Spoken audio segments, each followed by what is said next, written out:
Un derby madrilène, chaud, du contact, comme on aime bien, et puis le Real qui prend une avance de ouf, mine de rien, les amis. Salut à tous, footeuses et footeux de la famille, c'est Thomas. Victoire du Real Madrid, 1-0 face à son voisin, des Colchoneros, donc but de Benzema. On va voir le classement des buteurs, le classement à la fin de la vidéo. La petite polémique avec le penalty sur Morata, on va voir ça les amis. En tout cas, les amis, franchement, honnêtement, le Real, on peut le dire, met la pression un petit peu sur le Barça qui jouera contre Levante demain. N'hésitez pas à bombarder la barre des likes, c'est gratuit sous la vidéo, le petit bouton abonnement et l'application OnePlay qui va débarquer bientôt. Donc mettez votre mail en description, c'est sous la vidéo les amis. On commence avec évidemment Karim Benzema parce que il était blessé, il était revenu et là franchement il a fait chavirer toute le Santiago Bernabéu. Alors une question se pose quand même juste d'entrée pour la composition d'équipe. Pourquoi Zidane ne met pas direct d'entrée des milieux de débordement genre Vinicius et Vasquez qui sont rentrés à la mi-temps. Parce que là, avec Modric à droite, même s'il allait dans l'entrejeu plutôt Valverde côté droit, pourquoi tu mets pas des dynamiteurs de défense? Que quand Vasquez est rentré, ça a tout changé. Pareil pour Vinicius, j'ai pas compris, il a fait pareil contre Valladolid et les mêmes changements pratiquement. C'est ça que je comprends pas en tout cas. Mais bon, c'est lui qui voit, c'est lui le boss en tout cas. Mais c'est juste une petite interrogation les amis, si vous pouvez mettre ça en commentaire pour l'analyse. Donc Karim Benzema, voilà. On verra le classement juste après, mais il est juste incroyable franchement. Il lui faut juste un ballon, il avait touché environ 25 ballons en première mi-temps. Et là, voilà, là, il a un ballon comme ça, il la reprend direct, bim, c'était vraiment incroyable. C'est un buteur, Benzegol évidemment.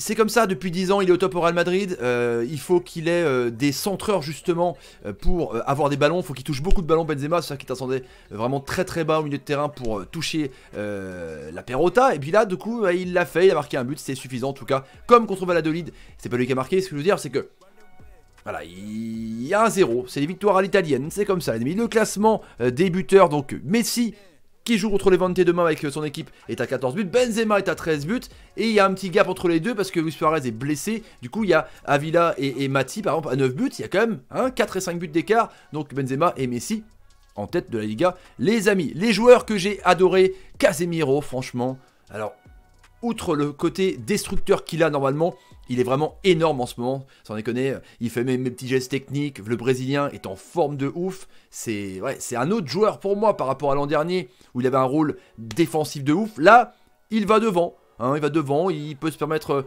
de faire des dribbles, de se projeter un petit peu plus vers les attaquants, enfin c'est incroyable, franchement c'est... J'avais dit pareil pour Valladolid, et là pour moi c'est peut-être le meilleur madrilène ce soir aussi, il a été complètement énorme. Et puis là, voilà, le fait de jeu, le penalty. Alors, justement, Casemiro. Dans la tour de réparation, pour vous, est-ce qu'il y a penalty sur Morata? Il y a eu contestation, mais pas non plus de ouf. Est-ce que les joueurs se sont bastonnés l'un contre l'autre? Parce que là, on voit Casemiro qui est à terre. L'ami Morata tombe après, il n'y a pas eu de variole.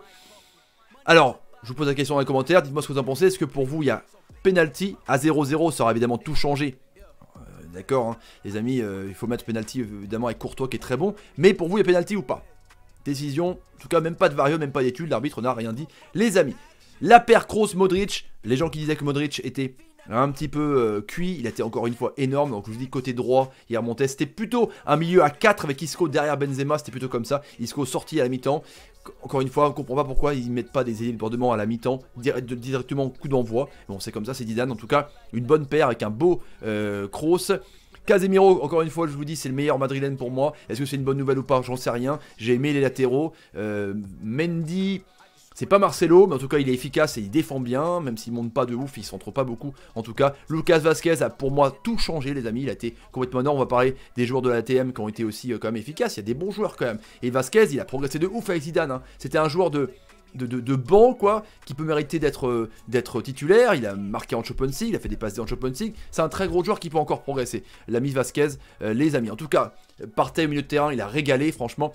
Le combat du milieu de terrain est important pour les Colchoneros parce que quand ils détruisent, tu vois, avec Marcos Llorente et l'ami Partey, quand ils arrivent à détruire l'adversaire, là ils sont très bons pour pouvoir partir en contre. Mais le truc aussi c'est qu'il n'y avait pas, Morata est sorti un petit peu blessé, on ne sait pas trop, pour l'ami Lemar, donc il y avait Lemar, Carrasco à la place du Vitolo, il n'y avait pas vraiment de pointe devant, Costa blessé, pas de Cavani du coup cet hiver, donc c'est compliqué quand même, parce qu'il n'y a pas vraiment de numéro 9, j'espère que c'est pas trop grave pour Morata.